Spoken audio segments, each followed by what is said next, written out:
Why are we here? That's a big question to start with. So let me change it. So what is downtime? That's also a big question. All right, so I'm going to scope it down. What is the cost of downtime? I think that's more relevant. And I have the answer to it, so you don't have to know it. But I think that's something important for us all to think about. What is the cost of downtime? So my name is Gunnar, I'm developer advocate at AWS, and here to talk about how we can improve application resilience using chaos engineering. So cost of downtime. There's a lot of research on these topics, and this is it, basically. If you're a big enterprise, the cost for 91% of them is $300,000 per hour. That's a lot of money. For 44% of enterprises, it's $1 million per hour. And for 18%, $5 million per hour. I think we can break it down even more to minute. And I think a rough estimate is about $10,000 per minute. And that's a lot of money for companies. And the cost, well, it can come from a bunch of different things, loss of sales and so on. But what's perhaps even more important, I think, is this. I think this is a great quote. It takes a lifetime to build a good reputation, but you can lose it in a minute. And downtime, that can really cost you a lot in terms of reputation. Once again, loss of sales. People don't want to trust a company that frequently has downtime. Or perhaps you might not be able to hire the right people if your company frequently has a lot of downtime. Downtime, it's a super important topic for all of us. And it is challenging to avoid downtime for many reasons. And one of them is just how difficult the things we are working with every day is. The challenges of distributed computing. The systems we build today, the systems we operate today, they are super complex and they are challenging. If the answer was to build simple systems, we would just do that, but that's not really how it works. The systems are by design complex. And it doesn't have to be something super big to be complex either. I think that's a common misunderstanding, that we think it's just the biggest systems that are complex. No, even the smallest ones are complex.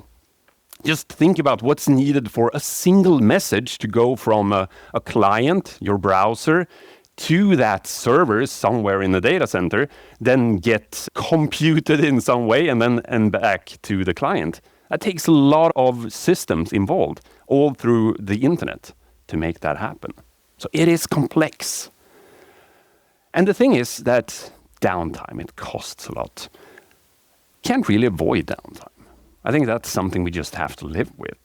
There's this famous quote from the CTO of Amazon, Werner Vogels, where he says that failures are a given and everything will eventually fail over time. Or the more simplified version of it is that everything fails all the time.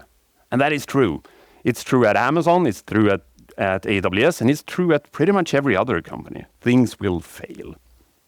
How do we then make a system more resilient to failure? There's this great book, Resilience Engineering in Practice, that I think if you haven't read, you should all read. It's enlightening. It tells you a lot about how to actually work with resilience and resilience engineering. And it talks about these 4 essential capabilities in a resilient system. First off, anticipate. That is the things we're doing to try to basically know how to handle things when they fail. It's the design of the system. It's the things we do to make a system more resilient to failure. Then obviously monitoring. We had a keynote on that this morning. Monitoring is super important to understand what is going on within the system. Before failure, during failure, and after failure. The responding part. That's all of the SRE practices, the things the operators do all the time when something actually fails. How do we handle that failure and go back to the previous state?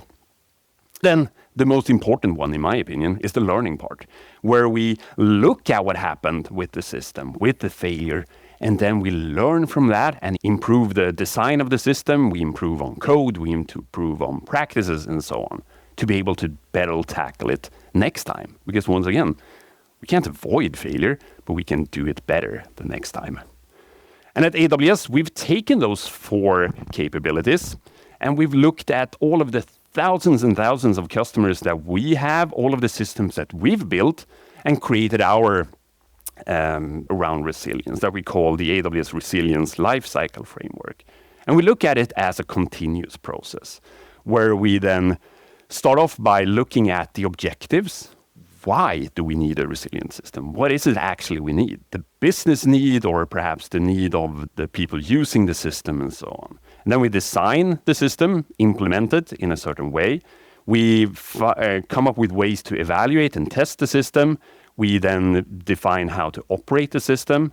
And also, when things happen, how do we learn from it? So this is our continuous life cycle. You can jump into this life cycle wherever you want. If you already have a system in place, there are things you can do to make that system more resilient to failure. So check out the white paper that we've published around that. So how do we then design a resilient system? That is not something we'll cover in 25 minutes, but the design part is super important, of course, to create a system that is more resilient to failure. Because failures are going to happen. I'm going to keep saying that. There are a few things that are important when it comes to recovering from failure. First is being able to recover from failure fast. When that failure happens, being able to then go back to a steady state where the system is operating as normal. That's important. So you need to practice things, practice recovery, have your disaster recovery plans in place, your run books, playbooks, whatever it is, and practice it. So it's basically becomes muscle memory. But the second part to recovery that's important is minimizing the impact that it has on your workload. So you want to minimize the impact it has on your customers or your users in the end. And this is where fault isolation boundaries comes in and why they are important.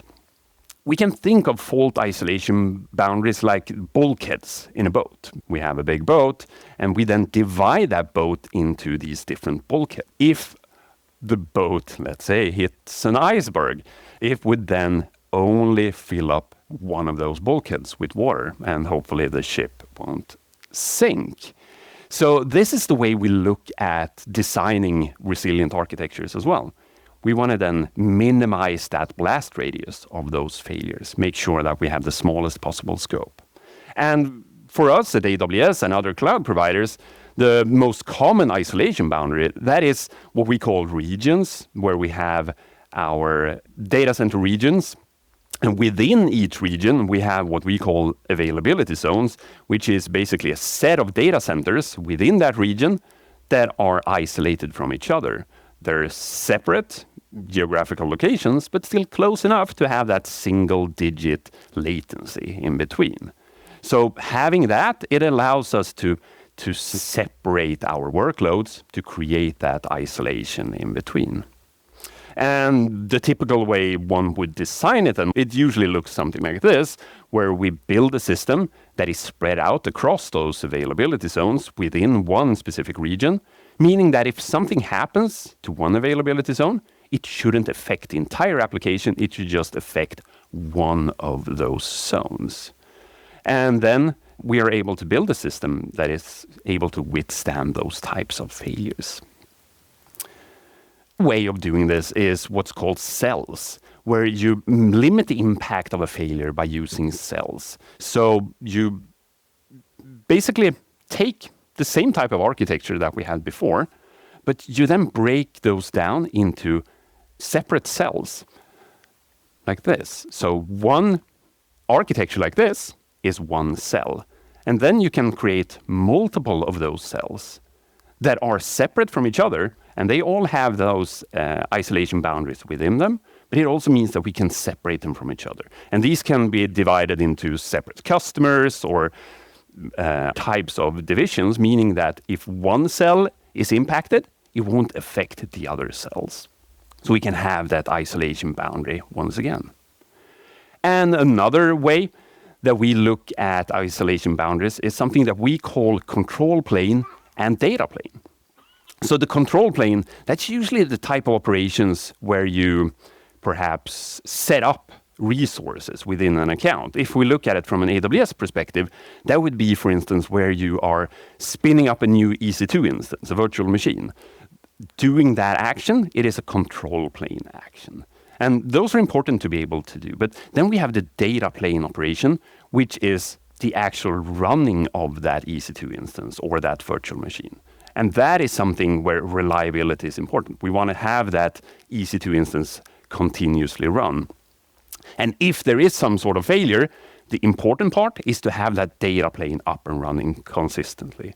We don't want to do control plane operations while we're having an outage or similarly. This is something we're using, and this is something we also want customers to think about. What type of operations do you have within your application, and what is important when there is an outage? And that also leads us to what we call static stability. And static stability, we can define it as a way that a system, while having an outage, should still be statically stable while that is happening. It should keep running. I talked about ships before. If we think about it as a plane, for instance, a plane usually has more than one engine. And if there is an outage with one engine, that plane should keep flying, basically, take you to that destination. And the same goes for whatever we're building in the cloud. If there is an issue with something, an availability zone, like I talked about before, that shouldn't take the entire application down. The applications should be stable against those types of incidents. So that's a very brief overview of how we can think about designing applications in a way that it is resilient to these types of failures and be able to have the application keep running while there are different types of outages or incidents happening. And the next part to that then is, sure, we are able to do this. We can design these type of applications, but how do we know that it actually works? And that's where resilience testing comes in. We're able to then create tests to make sure that our application works as intended. What we're going to do is test our application using chaos engineering as a tool. And what we do then is we basically stress test our application by injecting faults into the application and observe how the application responds to that. And we do it for many different reasons. Of course, to improve the reliability and the availability of our system, but we also do it to uncover these hidden issues. It might look great on paper. We've designed an application that's reliable, but there are so many unknowns in all of these applications. We don't know exactly how everything works. And it helps us expose these different types of blind spots. A very common outcome of all of these experiments is that we see that we're lacking monitoring, we're lacking observability, or lacking alarms. Something failed and no one knew about it, unless the customer told us. And there's a lot of things we can do. And all of this, the name makes it sound chaotic, but that's not it. The chaos part is what's inside a system. This is a super scientific process that takes us through looking at the steady state, we're defining our hypothesis, we're running experiments, we're looking at the output, and then we're improving our system. So it is a scientific process that we're doing. And at AWS, we have a service called AWS Fault Injection Service. It was called Simulator to begin with. We made it very clear that it's not simulation. We're actually doing faults. So now it's called Fault Injection Service. And it contains a few components that are important. First off, your actions. Those are your fault injection actions. The things you want to throw at your system to see if it actually is resilient to failure. And then the targets, you define what part of the system do you want to test. And that could be EC2 instances, it could be your DynamoDB tables, or it could be some other part of the system. And you have some different safeguards and controls in place to make sure that whatever happens in the system should just stay at the smallest possible blast radius, and you should only do experiments in the places where you're allowed to do those.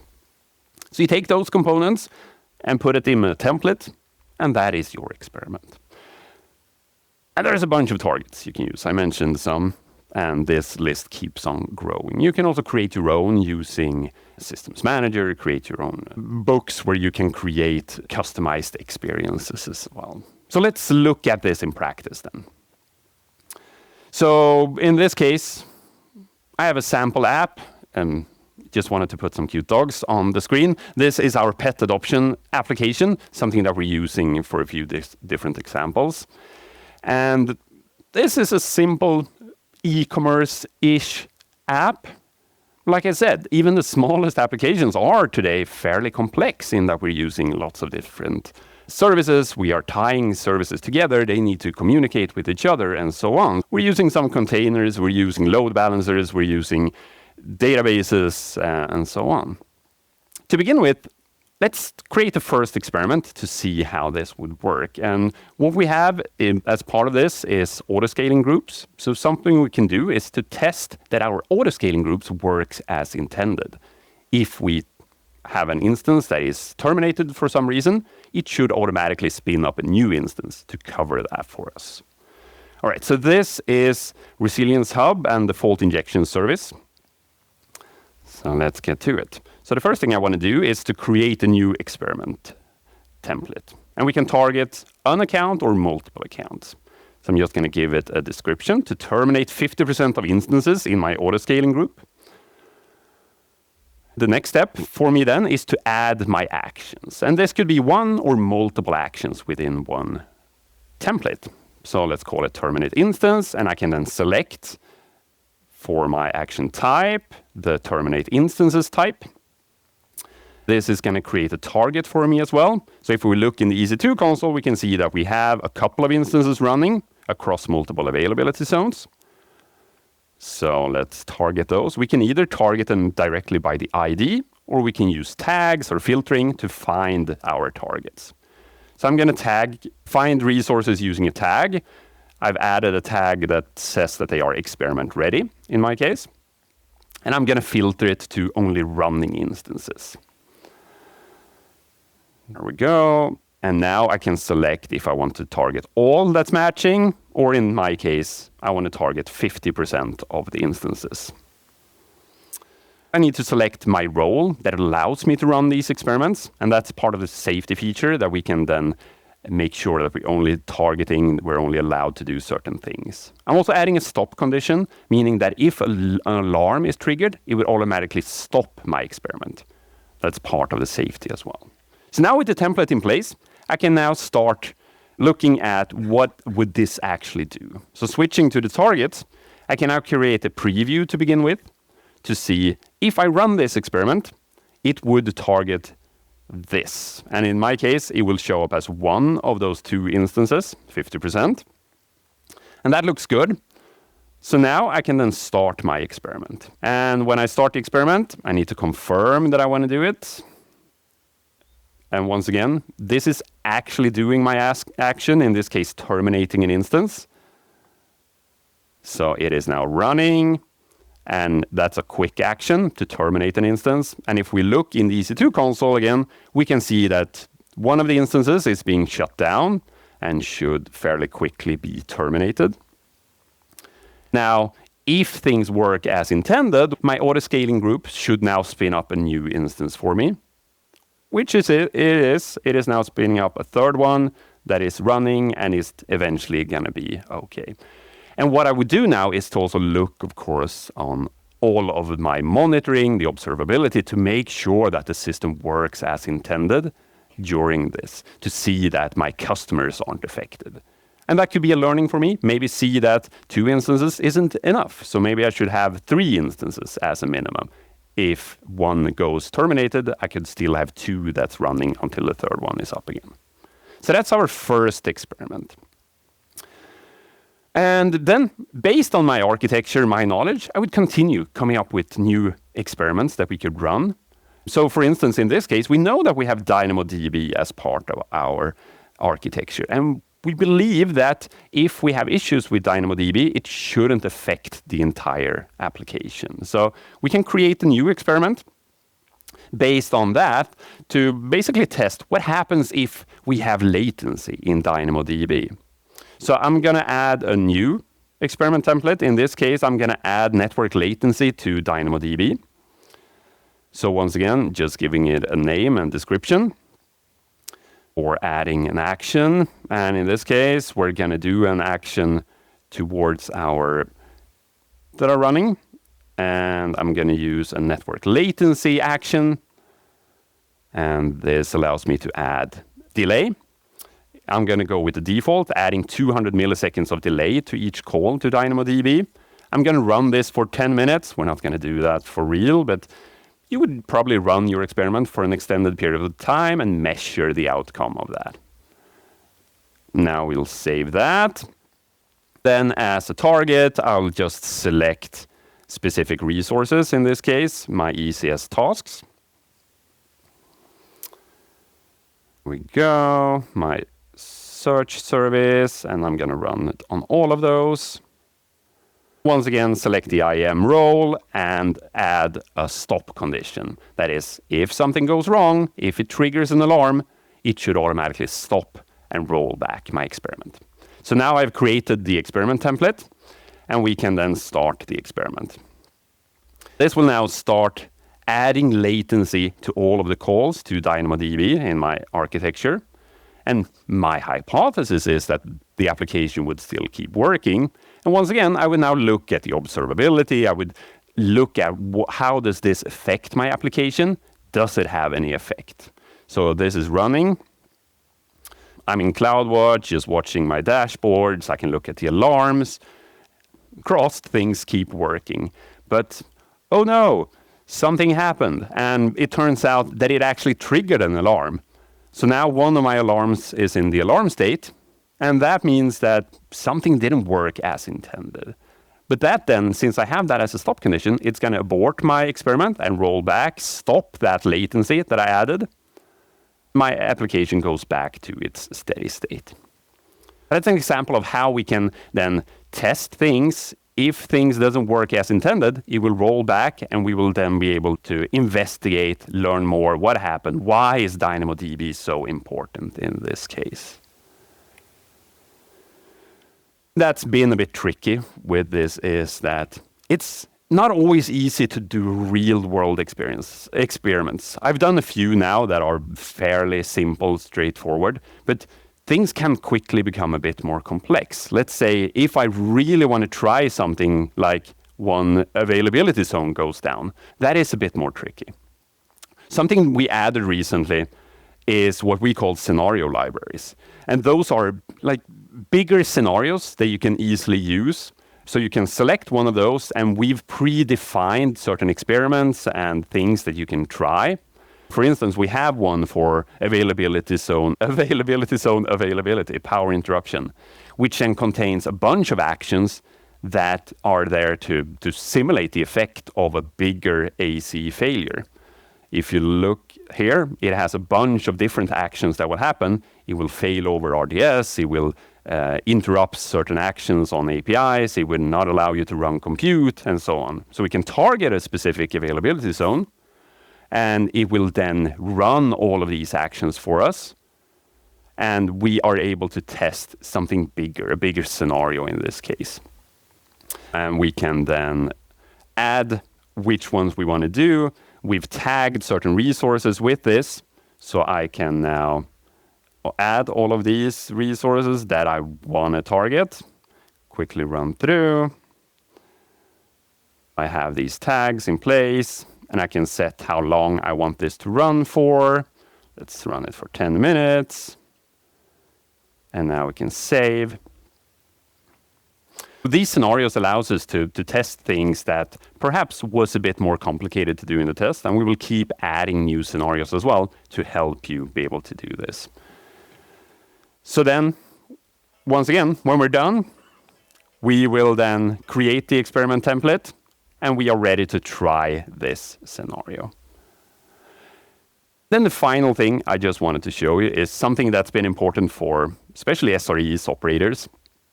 And it is the fact that we want to make sure that we're only running these experiments when we're allowed to. So we recently added a new feature that allows you to basically have a safety lever, meaning that you can stop all experiments. And you can do this easily in the console, but you can also do it programmatically. So you could tie this to, say, your monitoring system or some sort of API call that you have. it will stop all running experiments, and it will also not allow you to run new experiments. So this could be something that you are activating if you have an outage. We don't want teams to run chaos experiments while we're actually fighting fire at the moment. So that safety lever allows you to make sure that you're only doing things that you're allowed to and when you're allowed to do it. So that's a quick overview of how we can use FIS as a way to do this resilience testing once we've actually have a resilient system that we believe is resilient to failure. Remember the quote from Werner, failures are a given and everything will eventually fail over time, because it will. Things fail all the time. If you want to try things out yourself, we have a workshop where you can run FIS and you can test a lot of these scenarios simply by spinning up an environment and try it out. And with that, I want to thank you all for joining for this brief introduction to how you can use chaos engineering as a way to test if your system is resilient against failure. Thank you very much.